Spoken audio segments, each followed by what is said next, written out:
All right, so this is the subject of my talk. So I showed this last week, um, and now I'm going to explain how I made it.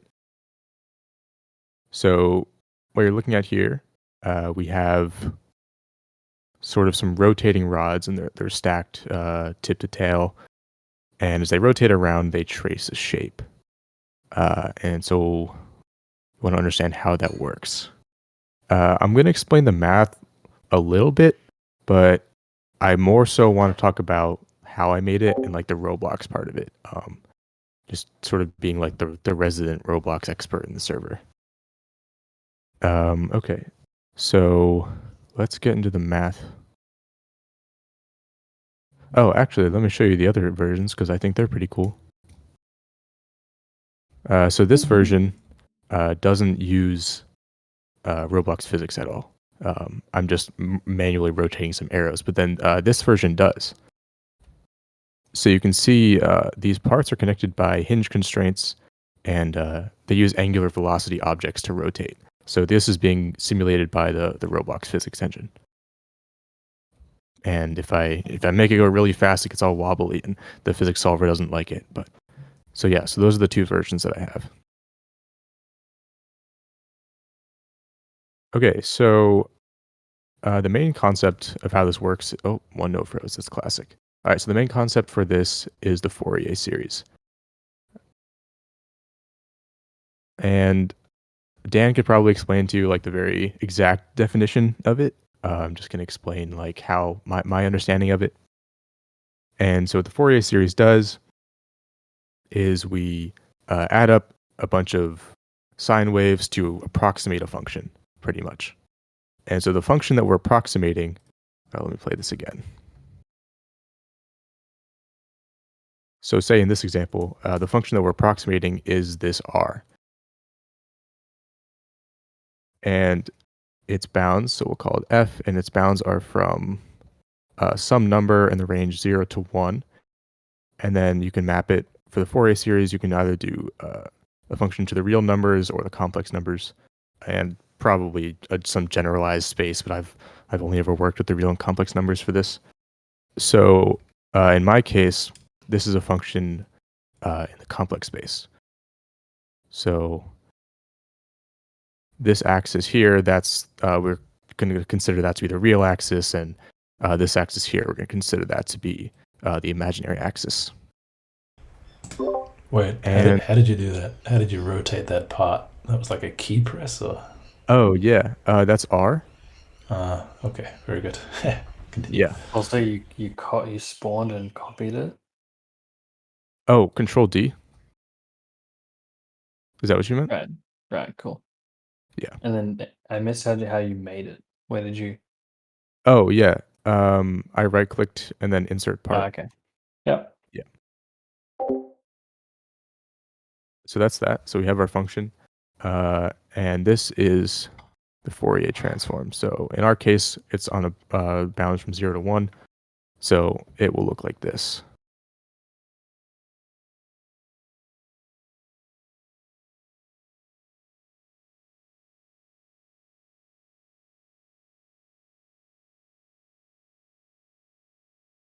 Okay, so there's a couple things going on here. So in our diagram, we're gonna consider this to be like the rods, and then we're summing up all of the rods. So like we can see we stack them tip to tail, we sum them up, and at the end, the very tips of it is where it draws out the function. So we're going to consider these to be like the rotating rods, and then we're summing them up. And then the Cn here, actually no, I'm going to start with the E. So what this is doing is it's kind of it's rotating around the unit circle. So this rotates around the unit circle at a particular frequency. So if we chart that on a graph, say it's like over here at some time, and then as time progresses, it rotates around. And so that's where we get the rotation for the rods from this term here. And then the second aspect to this is the Cn. So the Cn controls two things.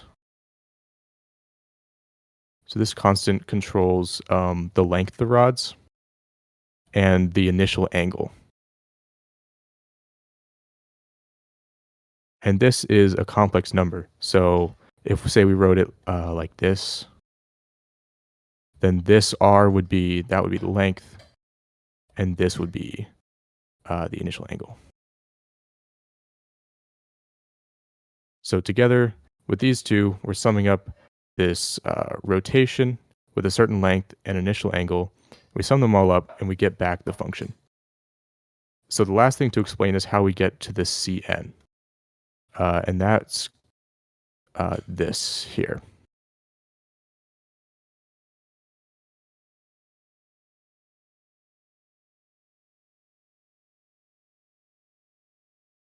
So it's this integral.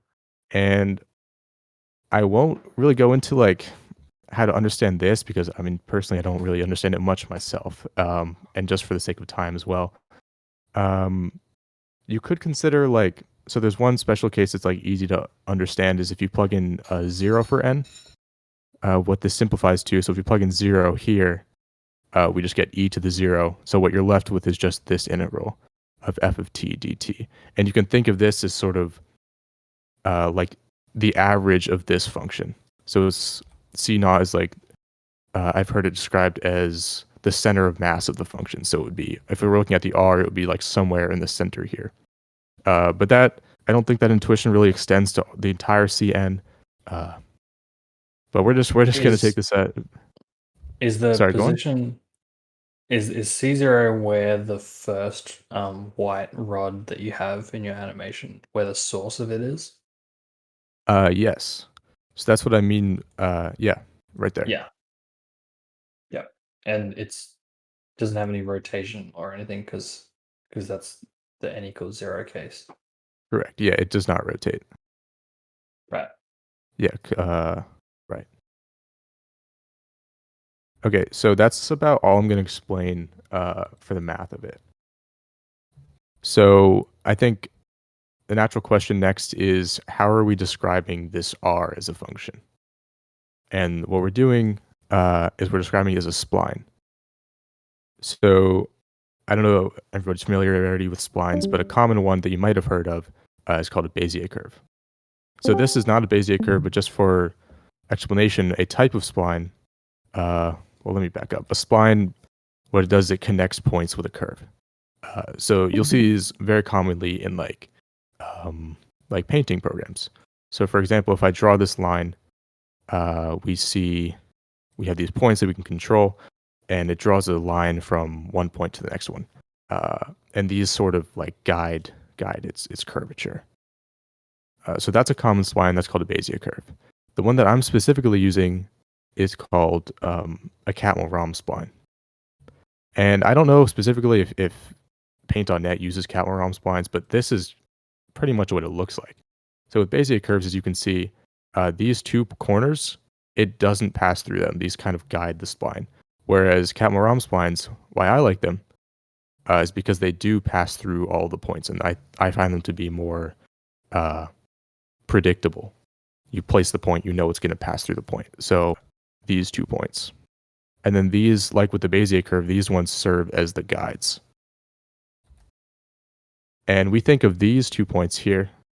Let me phrase that. We think of these 2 points as being attractive, and these 2 points as being repulsive. So the arc starts here, and it's being repulsed by this this red point here. So it's being repulsed sort of in that direction. And then it's being attracted by the green, so then it comes over here, and then it lands there. So that's kind of the intuition for how a Catmull-Rom spline works. And what's also great about them is that they chain together very easily. So like if I add another point, I can use, let me think about this. I think I can continue to use. Does the line extend to the red points as well or not? Okay, so it can. So in the very basic case of just a single Catmull-Rom spline, it doesn't. But say you want to chain them together, what's really cool is that we can. So now we can use these as our 2 points, and we can use these 2 points as our guide points. And then the line continues to here. Yeah, and then we can continue to do that through all the points. So it just doesn't use the 2 outermost ones? It doesn't, that's correct. Yeah, okay. So for here, yeah, we'd have to have some like invisible point over here that never gets drawn. And the way I've done this is I have a library for it. It's called catrom. That's what I used. And I think there's anything else I want to say about this. I guess I have a demonstration. So this is my library in use. So I can move these points around. I can add more points like that. Yeah. All right. So this is how we define the function. Is we have all of these points, and we have the catmull-rom spline, a bunch of them pieced together, and it makes this shape. And I think that's all I wanted to mention there. Okay. So that's how we get our function. Now I want to go onto a bit of a detour. How does your library returns a parameterized path as well? I'm just a bit curious how. I mean, the speed at which this path is traversed matters for the Fourier series. So I'm curious how the catmull-rom spline. I mean, how fast does it traverse its length? It's just all equal speed, or? Oh, okay. So, no, actually, it's not equal speed everywhere. You can reparameterize the splines so that it is equal. Because like I think if I can force it to like, this one doesn't update. Oh, okay. I don't have a good visual for it right now. But what you end up is that a lot of the points cluster towards where there's higher curvature. Right, that would make sense. Yeah. So these individual dots I'm looking at here, these have equal time between them. Is that how I should think about this? Yeah, equal time, but not necessarily equal distance. Yeah. Okay, cool. Right. Okay, so I wanted to go into a detour because I wasn't sure where I wanted to bring this up in the talk, but I think that it's important to mention this. So this is where I write the code for the catmull-rom, for the catrom library. And you'll notice that it's actually not in Roblox Studio. So what I'm doing is we have this very powerful tool in Roblox called Rojo. And Rojo allows us to write code outside of Roblox. Because I think most people here are already programmers. So this is an option, and you would probably find this environment to be maybe more comfortable if you're like used to using Visual Studio Code or something. And once you use Rojo to sync your code, it opens up the door to the entire open source community on Roblox. So there's all these powerful tools that you can only use once you take your code outside of Roblox. So Rojo, this is what we use to sync our code, but then there's so many others. So Stylua, this is for formatting code. We have Selene. Selene is for linting code, so like it'll catch errors for you. And there's some other things. Wally, that's a package manager. That's relatively new. Mantle came out yesterday. Mantle is for infrastructure as code. So like you can manage assets in your game without actually going to the Roblox website, as you can write it in code and it'll create the objects for you. So there's a few other things. I think this one is really cool. This one is Roblox TS. You can write your game in TypeScript and it compiles to Lua. So there's a whole community of people that don't even use Lua to write their games, which I think is really cool. So cool. So this is partly what Roblox is, the company is taking notice of with this open cloud development they've been advertising the last few months, like to do this in-house a bit. Yeah. So for many years, I don't know how many, a few years, Roblox kind of, I don't know if they didn't like that we use Rojo, but they didn't really support it. And there was a whole thread on the dev forum of like, make Rojo a built-in feature or something. Mm-hmm. But yeah, with the open cloud now, Roblox is definitely embracing this a lot more. That's cool. Yeah, thanks for putting this part in. This is really interesting. Mm-hmm. Yeah, and I'll send links to some of these things after.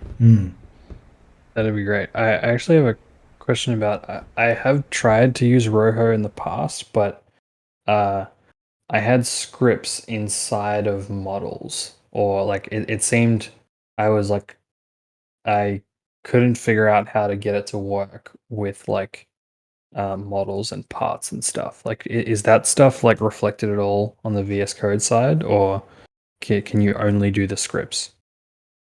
You can do more. You can sync just about anything. There are like some small caveats of what you can't sync.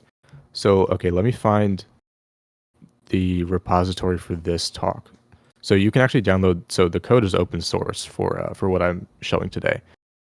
And in the source, I'm syncing these RBXMX files. So these are Roblox models. So you can export them, and then Roho is able to sync them. You can also sync objects as a JSON file, which is kind of more annoying because then you actually have to type it out. But yeah. Right. What if those objects have something like a script inside them? Okay. Or is that just bad practice? I would say that's bad practice. I'm sure it is supported, but I couldn't tell you how. Okay, thanks. So does this probably reflects the fact that distributing complex objects with code on the toolbox is not something pros do? I don't know. I mean, you don't. I think it.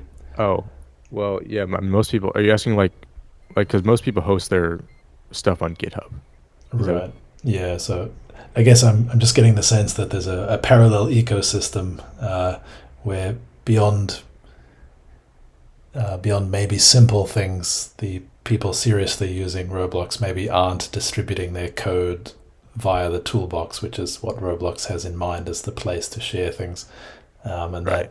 that probably explains what you describe as the convention of putting scripts in script service only and not inside models. It's not my sense that's actually idiomatic from Roblox's point of view, but from the point of view of your community, that seems to be the case. Does that sound about right? Yeah, that's accurate. Yeah. Yeah, but I mean, it makes a lot of sense to adopt that point of view if you can make use of the powerful development environment like you're describing.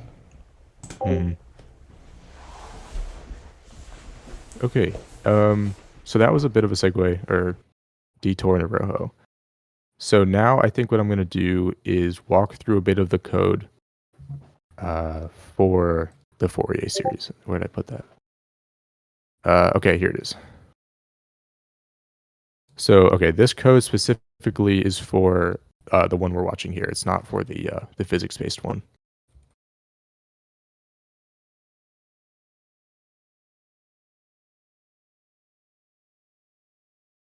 Okay, so let's walk through this. We actually get a white pen. There we go. So this is pretty common. Services at the top and modules here beneath. And okay, so we've already talked about cat-rom. That draws the function. Okay, draw beam circle. That draws these black circles that you're seeing here. And that's also a module that I have written. Which, I think I have it over here. Yeah, so that draws circles out of beams. And let me try pulling one of these out. So, oh gosh. So what we have is 3 attachments, and between each attachment is a beam object. And a beam object is pretty much like a 3-dimensional Bezier curve, in fact. And there's a certain formula that I found on Stack Exchange that can shape Bezier curves to look like circles, or approximate it pretty well. So that's what's going on here. Is we have three beams. They're actually Bezier curves that look like a circle. So that's how I'm drawing these circles here. Okay, the next thing. Where am I going? Here. No, not there. The next thing is, so we've gone through that. Integrate. So this is a numerical integration library that I have. And what we need that for is to handle, where are we looking? This? Where did I write it? Oh yeah, we need to solve this integral here. So that's why I have a numerical integration library, and I'll go into that in a little bit. And then next, Okay, and then Gizmo, this library is for drawing the arrows. Gizmo is just helpful for like drawing debug visualizations. Okay. The next thing, let's see. So this is just where the points are located to define the Roblox R. Number of cycles, this is how many of the rotating rods we want. And let's see, we have some other settings here. I just want to say, if you're looking at the clock and worrying, please don't go on forever as far as I'm concerned. Okay. I actually do have to leave soon because I have a physics homework due in like 2 hours. So I do kind of want to get through this a little bit quickly.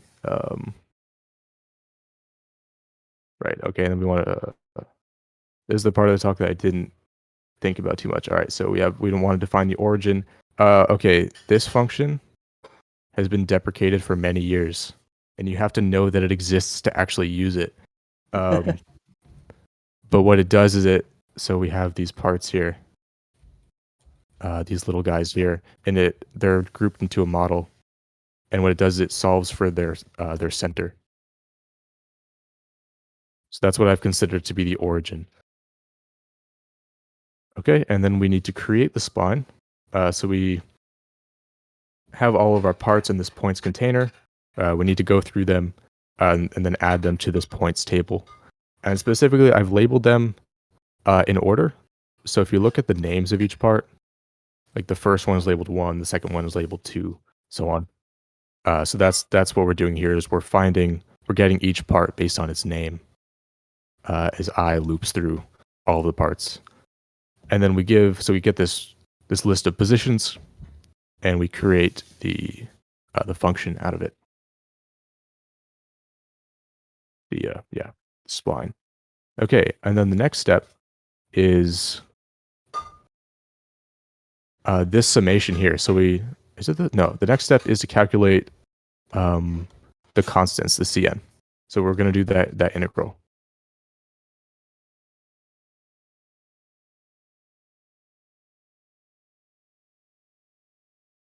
Okay, so we loop through all of the cycles. I think we've defined there to be like 80 of them. And then this n, basically this n, so like we're going from 80, n will range from 39 to 40. And we do the integral. So like I said, I have this numerical integration library that computes that integral from 0 to 1. And it has a certain number of steps that it performs. So I think I have the code for that somewhere, actually. Okay, here it is. Yeah, nope, that's not it. Oh, it's actually in the spline library. So it just has a few pretty basic numerical integration methods. This is Simpson's 1/3 rule, Simpson's 3/8 rule, and then the composite versions. Yeah, like if you're familiar with like Riemann sums of like summing, calculating the area with a bunch of small rectangles, like yeah, it has that too. But that's pretty much what we're doing there.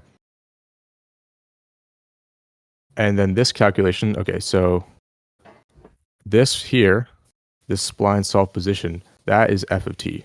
That is, we're putting in the time and we're getting back out a position along our Roblox R. And then this here is the function in the summation, this f of t. What is this? This is f of t e to the negative 2 pi t, something like that. Except we can actually like do this multiplication because it's complex. So what I've had to do is I've had to write it out in the a plus bi form here.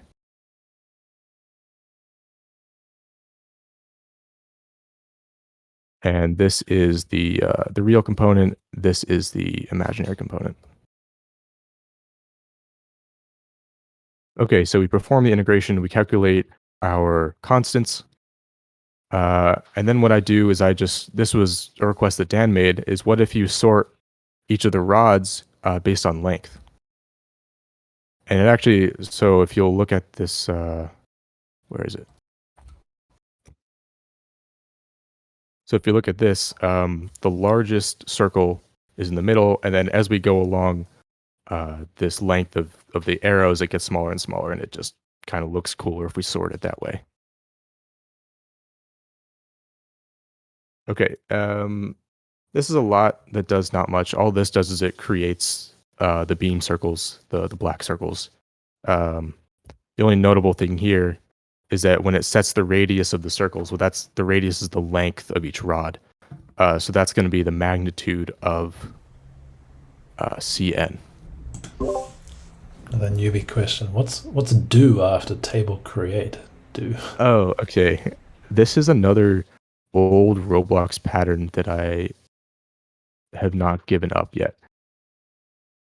So pretty much what we have is this like this beam object here, this beam folder. Like outside of like after we create the circles, we don't really need access to these objects.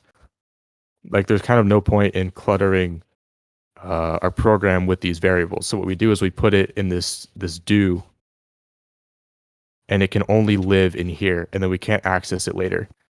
And so this is a very common pattern for when you're creating an object, is you'll like define just the variable name, and then you actually create the object in the do block, do whatever messy stuff you have to do there, and then when you exit the do block, you no longer have access to all those variables, so it keeps your variable space clean. So you can start a do block after any expression.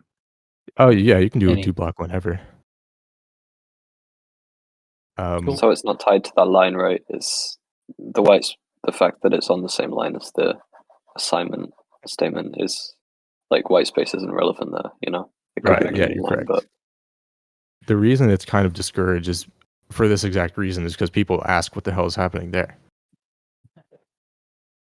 But yeah, I'm actually glad you asked that, because that's and I do it again here. So all this creating the pencil, this is just the trail that we're watching being drawn. That's the pencil. So nothing interesting there. I think we can skip past that. Okay, and then this is kind of the rest of the meat of it. So the first big thing was calculating the Cn coefficients. The next thing is this summation here, where we calculate the positions of each rods and we sum them all up.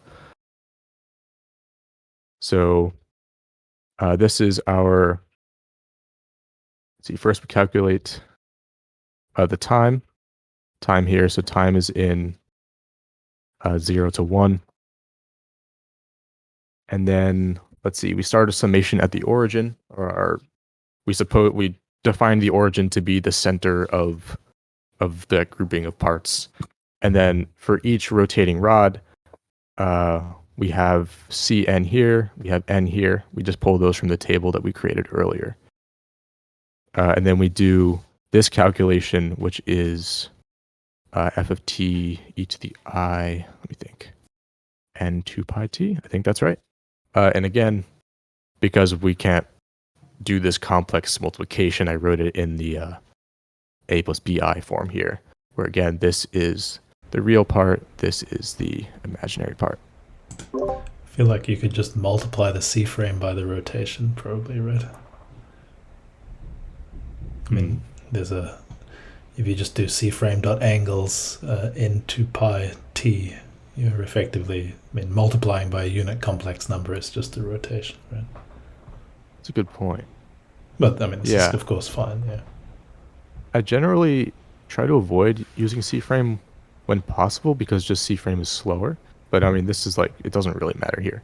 Can you? Yeah, you're totally right about that. Can you explain what that means? C-frame is slow. Oh, yeah. Doing C-frame math is generally slower than doing vector math, because vector math is very optimized. I don't know the details of it, but I know that because we have the new Luau language as opposed to Lua, somehow the vector math is very optimized.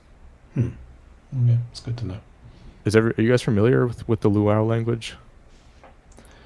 What does the question mean exactly? Okay, so you know that we code in Lua in Roblox is Lua 5.1. A couple years ago, Roblox kind of rewrote Lua. So and actually, we no longer use Lua anymore. We use a new language called Luau, which I guess is supposed to be optimized for Roblox or whatever things we need. But yeah, a lot of things became very fast because they practically rewrote all of Lua. Yeah, and it's also open source, which was, I guess, a big deal. Let's see, Roblox/Luau. Yeah, this is the language. And Actually, I had a question before we continue about how to think about heartbeat. So, of course, you can connect many things to this heartbeat service, and I guess that what's the idiomatic way of running something? At some frequency that's not every heartbeat. I mean, of course, I can connect something to heartbeat and put a weight inside it, but it strikes me that probably that gets. I don't actually know if that's the right way to do it, or if there's a smarter way to tie into heartbeat for something that doesn't need to execute every frame. Right. So it used to be quite taboo to do a loop like this. So with this loop would execute once a second. And it used to be taboo because there were some problems with the wait function where like it just wouldn't resume after precisely a second. Like sometimes it would be off, or it could get totally off as like the server after it's been on for a few hours, like the wait will be quite off. But to my knowledge, that's been fixed. So I think it's pretty safe to do a while wait do now. I think the new you want to do task.wait one now instead of wait one. Oh, that's the kind of replacement they added. Right. I've actually never used the task library, but yeah, it would be this now.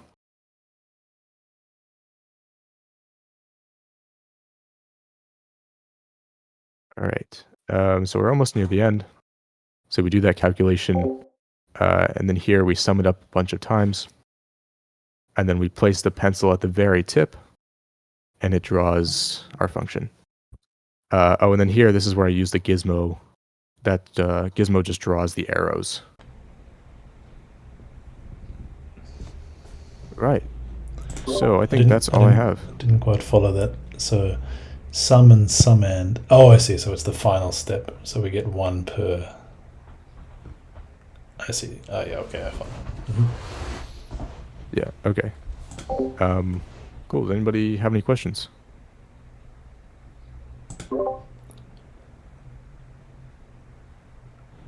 While people are collecting their thoughts, maybe I just want to say that was really cool. Thank you. You just put that together because you're taking a class in Fourier stuff, and why not? Yeah. Yeah, awesome. I have a question about that video I saw from you where you're editing a spline and you have like 3 cubes that you're translating in order to change some parameter. How do you actually get the position of the cubes to update something about the spline? Like, Right. do you have some function that like gets called every time it's moved or something? Yeah, that's exactly what it is. Let me open up the place file real quick. Actually, I had it right there.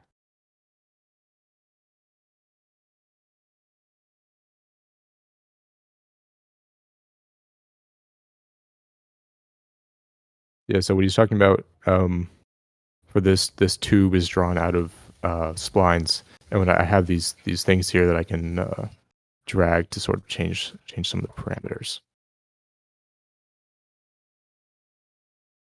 Right, and so how I did this, it just directly reads from the position. So it runs every frame, and for each variable, it reads their positions, and then I use them. Okay.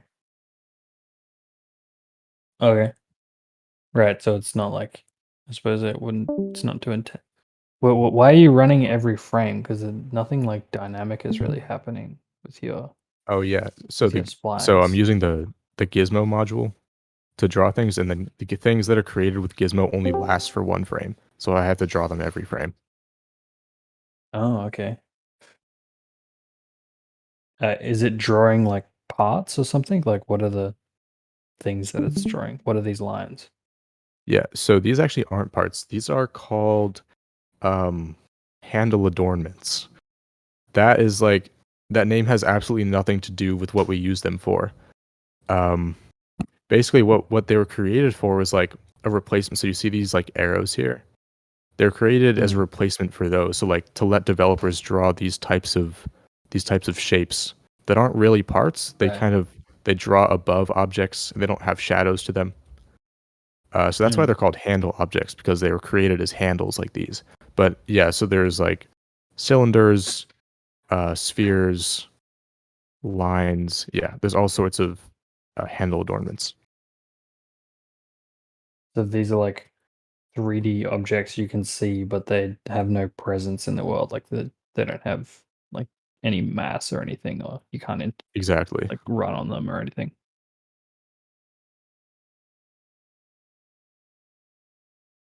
All right, and what library did you say they're from? Oh, this is Gizmo. Right. Oh, I don't have it pulled up, but yeah, I'll send the link to that.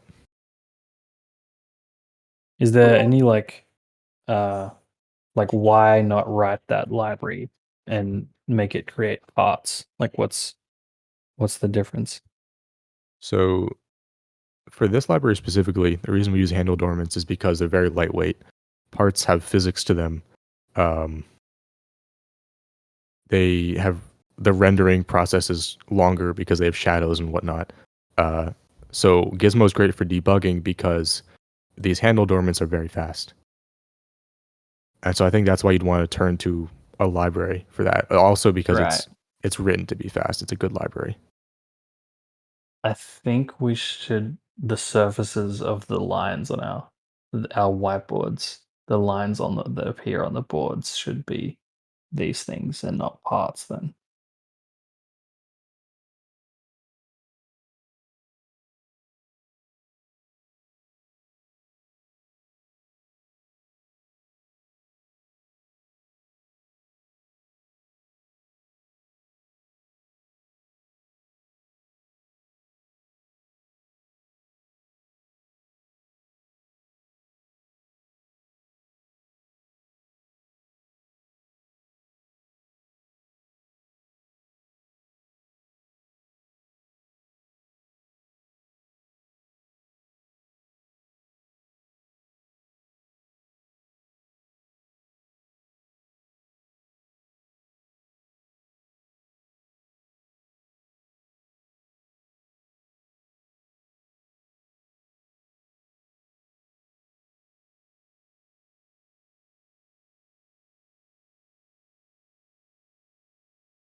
well, it's not a product, it's something that is driving engagement with their actual product. I don't think it's a conflict to do what they're doing. I don't know.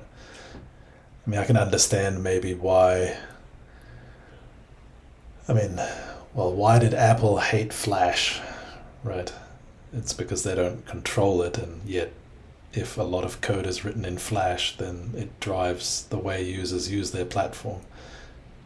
If the primary way developers interact with creating experiences on Roblox is some other parallel ecosystem, and Roblox publishes a fancy new feature, say spatial voice, but the other tools are like, the people who make that, drive that ecosystem think it's stupid and they don't support it in their tools, then maybe developers won't adopt their new latest thing. So I guess they might fear losing control like that, but I don't know. Obviously, I have no idea what their actual motivations are, but it does make sense, I guess. But it seems much more wise to do what they're doing. I don't know.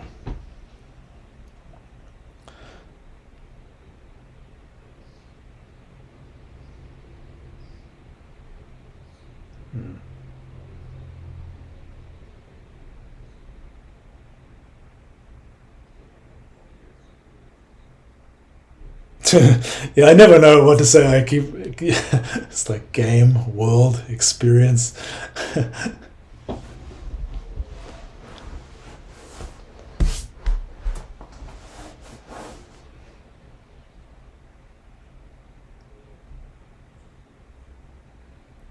Oh, they'd adopted that language before that lawsuit.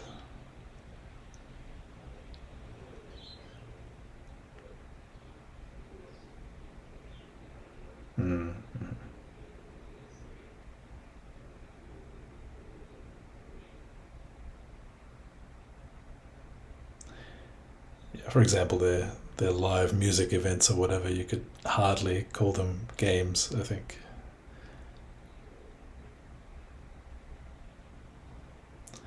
Great. Are there any more questions? If not, yeah, I want to thank you again, Ethan. That was really useful, and maybe you'll be willing to do something like this again sometime.